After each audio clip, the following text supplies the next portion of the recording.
que les courants d'échange et, j'allais dire, les fidélités culturelles et même géographiques, géopolitiques, dirais-je, varient suivant que l'on est en face d'une de ces diasporas ou d'une autre. Si vous prenez la diaspora nord-africaine, vous verrez que, justement, en raison du fond culturel qui le lie au monde arabe, cette diaspora est certes africaine, géographiquement, territorialement parlant, mais elle est culturellement parlant tournée vers le monde arabe.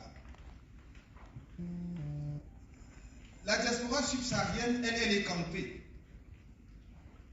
C'est celle qui n'a pas d'échappatoire, parce qu'elle n'a pas d'autres fidélités ou d'autres attaches culturelles ailleurs que sur le continent même. Elle a pu générer les développements de sa propre culture à l'étranger, en Amérique latine, en Amérique tout court, même en Europe, en Asie.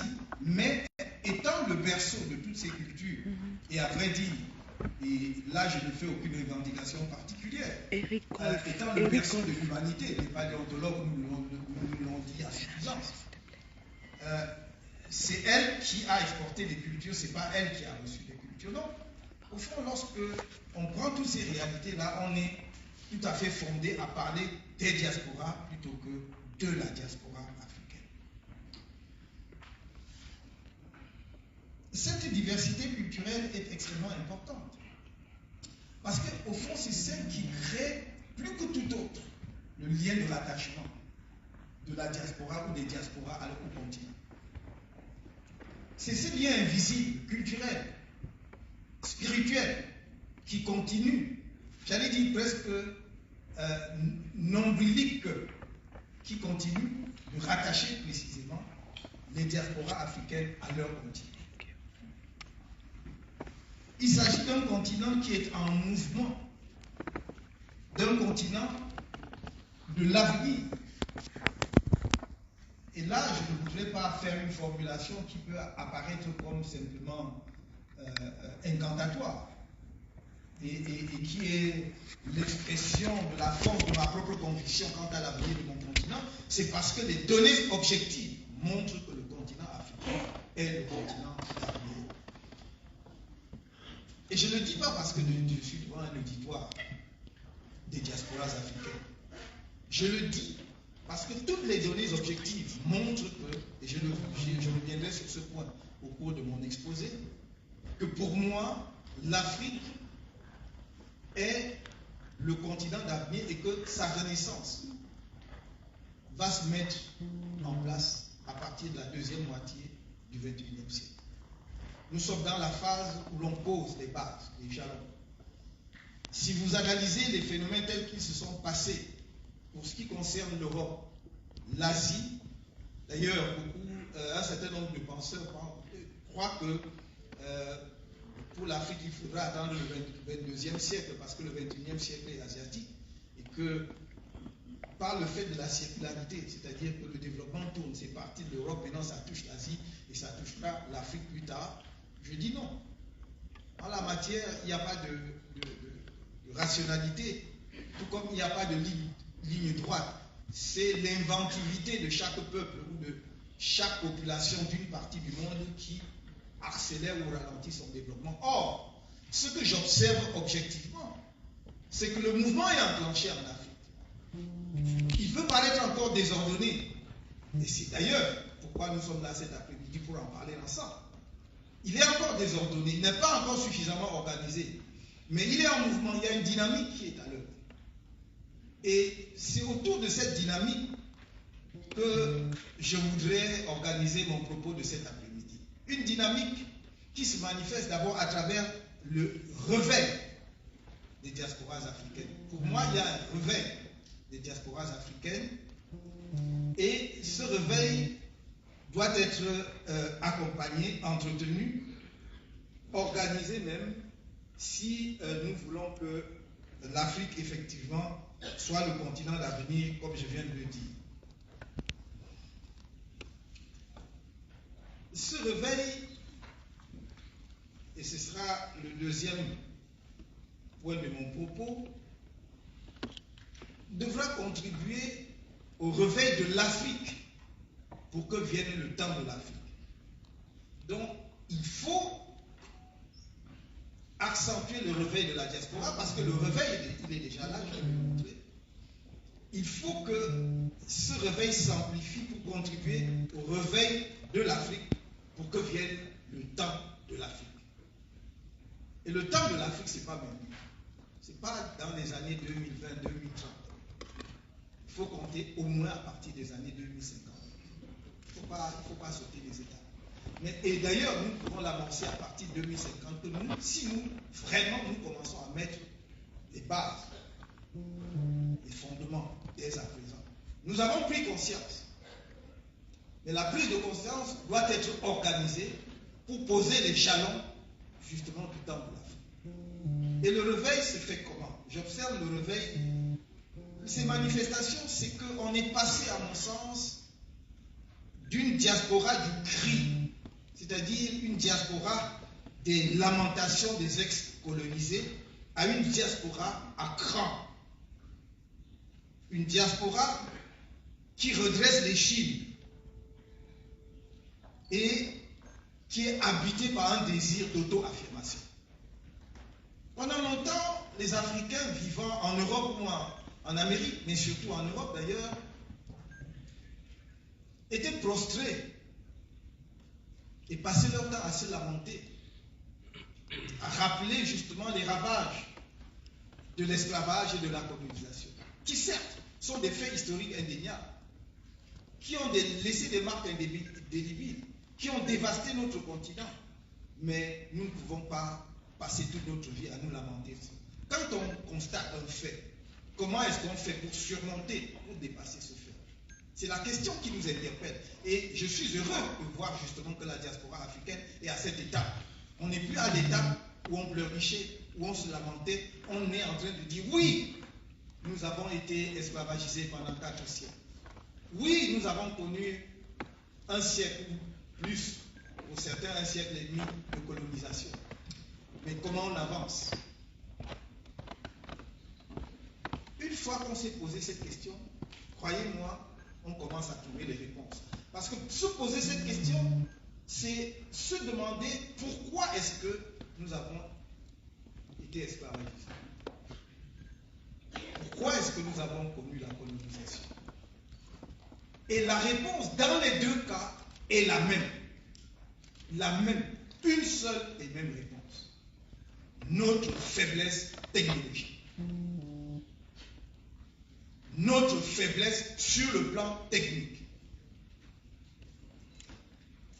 On a réduit les Africains en esclavage parce qu'ils étaient incapables de se défendre face aux esclavagistes.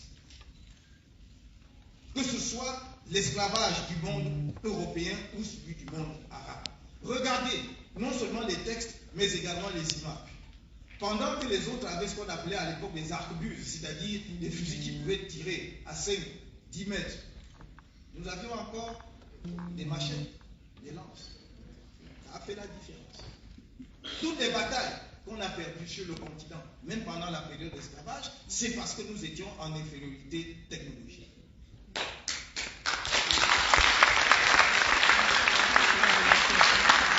c'est la même chose. C'est exactement la même chose pendant la période coloniale.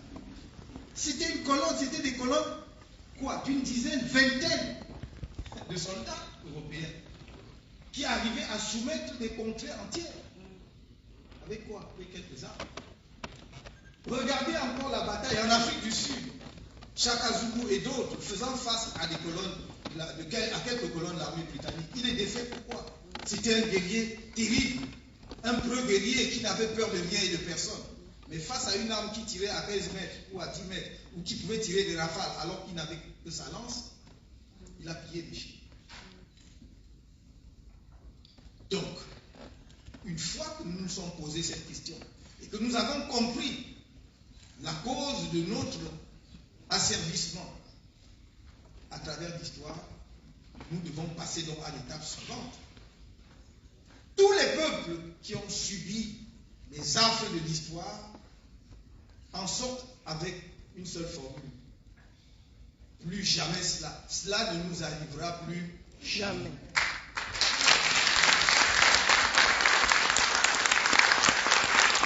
L'Afrique est-elle capable de dire cela ne nous arrivera plus jamais? C'est à nous d'y répondre.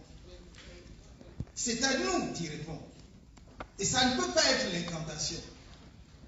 Ça doit être une démarche organisée, méthodique, pensée. Nous ne devons plus consommer des catégories intellectuelles produites par d'autres,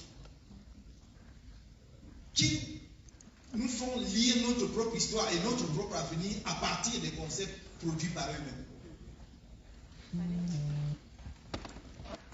Quelqu'un qui veut être en avant ne peut pas aider le second à le dépasser. C'est fondamental.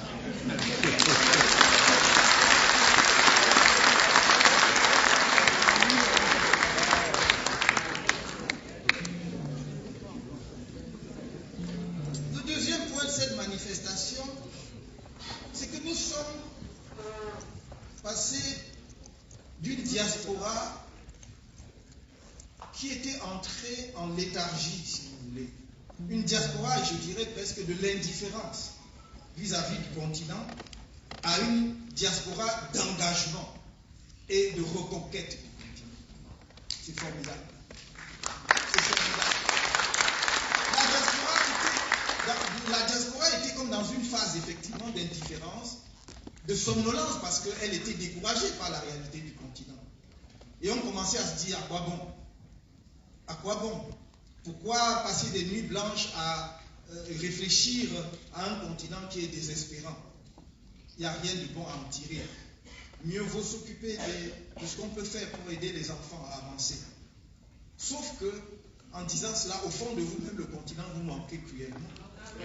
Sauf qu'en disant cela, justement, vous éleviez des enfants qui n'avaient plus de racines, mais qui restaient des étrangers éternellement et définitivement des étrangers dans le monde. Il faut qu'ils retrouvent leur enracinement.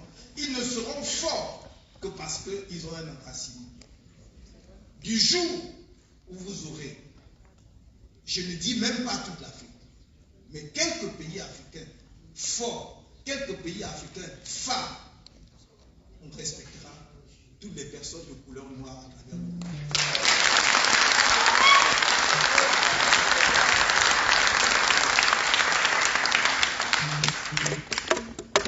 Vous vous êtes engagé et bon Dieu, vous avez fait beaucoup pour le continent. Mais nous sommes à une étape où il faudrait que ce que vous faites pour le continent soit organisé, mieux organisé, soit plus rationnel et soit fait en fonction des objectifs que nous voulons atteindre et non pas en réaction à des sollicitations ponctuelles. Des parents sont malades, on envoie de l'argent. Une communauté n'a pas d'école, on la soutient. C'est très bien, mais on ne va pas bien loin avec ça.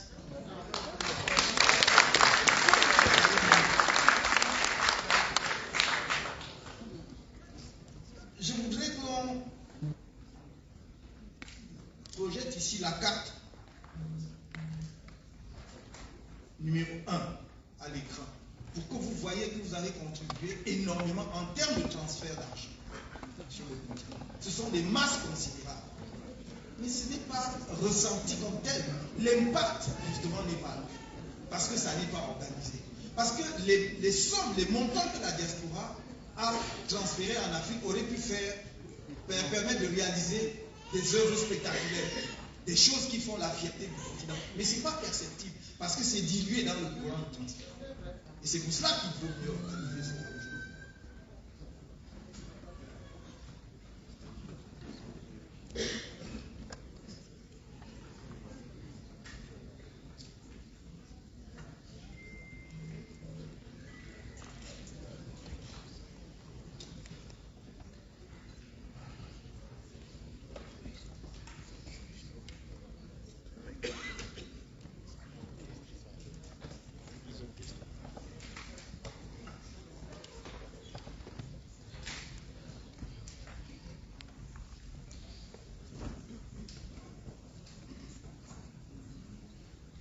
voyez donc sur le tableau numéro 1, prenons juste la dernière année de ma source, qui est un document de l'Union européenne. 37 milliards de dollars des États-Unis. 37 milliards de dollars des États-Unis transférés par les diasporas en Afrique en 2020. Lorsque des chefs d'État africains sont invités à des conférences, États-Unis, Afrique, France, Afrique, Turquie, Afrique, Chine, Afrique, Japon, Afrique, dites-moi si l'ensemble des engagements financiers pris par ces pays n'ont jamais atteint ce montant. Pourtant, c'est à ces lieux-là, justement, que nos pays sont appelés à suivre les instructions qu'on leur donne parce qu'on leur fait croire qu'en contrepartie, ils recevront des financements. Alors que leur diaspora est capable de financer ça.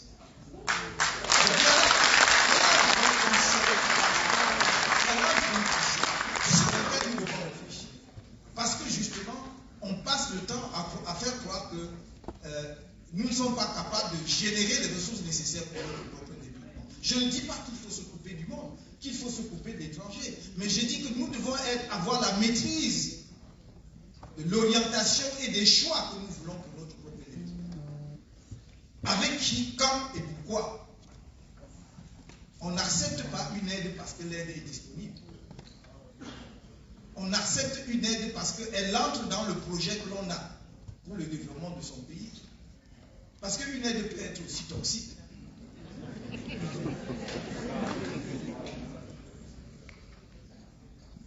Je note aussi que, en raison du réveil de la diaspora africaine, beaucoup de pays africains prennent en compte les diasporas de leur pays. Notamment, on observe aujourd'hui une extension de la création des administrations dédiées aux diasporas dans divers pays africains. Tableau numéro 2. Voilà. Vous regarderez sur ce tableau, la couleur la plus foncée, ce sont les ministères entièrement dédiés aux diasporas. La couleur légèrement moins foncée, ce sont les pays où il existe des départements de la diaspora au sein des ministères des Affaires étrangères.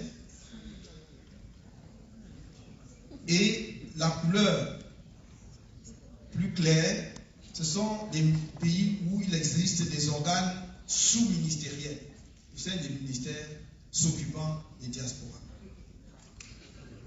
Donc il y a un phénomène qui gagne du terrain. Et cette prise de conscience est relativement récente pour beaucoup de nos pays. Je dois dire ici, non pas par souci de revendication, j'étais le premier à. Mais lorsque, puisqu'on a rappelé gentiment que j'étais aussi en charge, en tout cas à la tête d'un parti politique dans mon pays, le Cameroun, nous étions de ceux qui, dès le lancement de notre parti, dès la création de notre parti en 2012, a fait de la diaspora un des piliers de notre vision du Cameroun. Notre projet a 5 piliers et parmi les 5, un est dédié à la diaspora.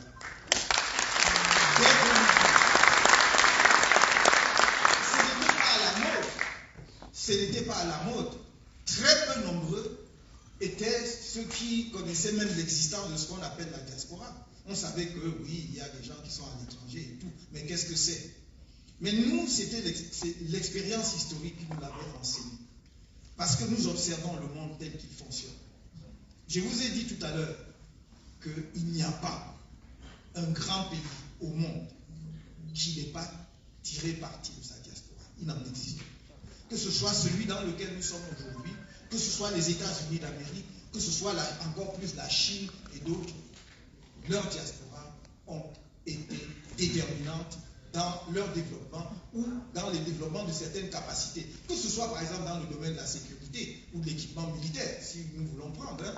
Je veux dire, quand en 1945, les premiers tests de bombes ont lieu aux États-Unis avant d'être lâchés sur deux villes japonaises pour mettre un terme à la guerre, il n'y a pas de prolifération. Mais comment les autres font? Ce sont leurs diasporas. Hein? Oui, ce sont leurs diasporas, qui pour la plupart étaient des scientifiques de haut vol, qui travaillaient dans d'autres pays, qui ont pu faire le transfert. Bien sûr, avec tout le reste qu'il y a derrière, il y a toujours une dimension d'aller voler le feu, un peu comme Prométhée. Mais c'est cela, ce sont les diasporas. Et comme je disais tout à l'heure, j'y reviendrai vers la fin, notamment en ce qui concerne un pays comme la Chine. Comment sa diaspora a été déterminante. Ce n'est pas la magie, ce n'est pas la sorcellerie. Qu'un pays en 30 ans, c'est-à-dire en une seule génération, ait fait le bond économique et technologique que la Chine a connu, non, ça ne tombe pas du ciel. C'est pas Confucius ou Bouddha. C'est la réflexion, la pensée stratégique humaine. On définit des objectifs. On se donne les moyens d'atteindre ces objectifs et on fixe des échéances auxquelles tel ou tel objectif doit être atteint. C'est comme ça, et pas autrement.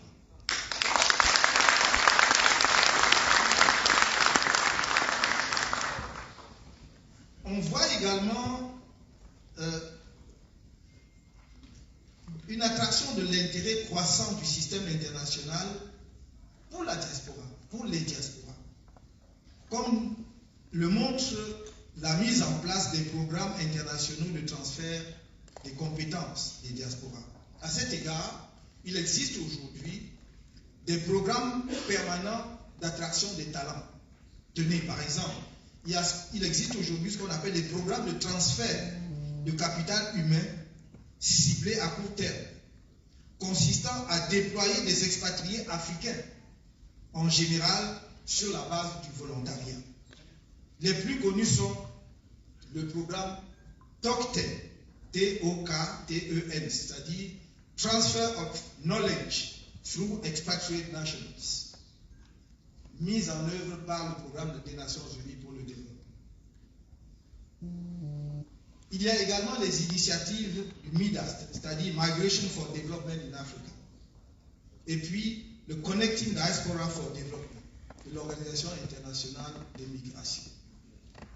Dans ces organisations, au fond, qui ne regardaient pendant longtemps la diaspora que comme un problème, c'est-à-dire des masses de gens à gérer parce qu'ils étaient en danger, ils avaient traversé la mer à la nage, il fallait les caser. C'est intéressant. Mais là encore, je dis toujours, évitons le saupoudrage.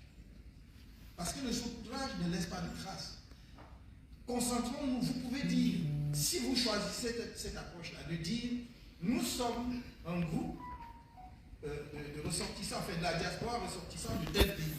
Nous voulons appuyer telle collectivité territoriale décentralisée dans ce pays-là. Et vous concentrez vos efforts sur cette collectivité avec des projets que vous aurez définis ensemble avec les 10 collectivités, que vous réalisez, ça fait un impact, ça fait une différence. Plutôt que de saupoudrer. Parce que si vous avez les moyens de faire quelque chose qui fasse la différence dans une collectivité et vous utilisez les mêmes moyens petits comme les collectivités, ce ne sera pas perceptible. Ça n'a pas l'impact que vous recherchez. Enfin, on constate l'émergence d'une force réelle dans divers domaines et notamment on voit une compétence extraordinaire de la diaspora africaine ou des diasporas africaines dans les domaines de la fintech, c'est-à-dire ce qu'on appelle la finance technologique, dans la construction et l'immobilier. Et ça, c'est très intéressant. Je vais, après l'énumération, revenir. Dans l'informatique, dans la transformation des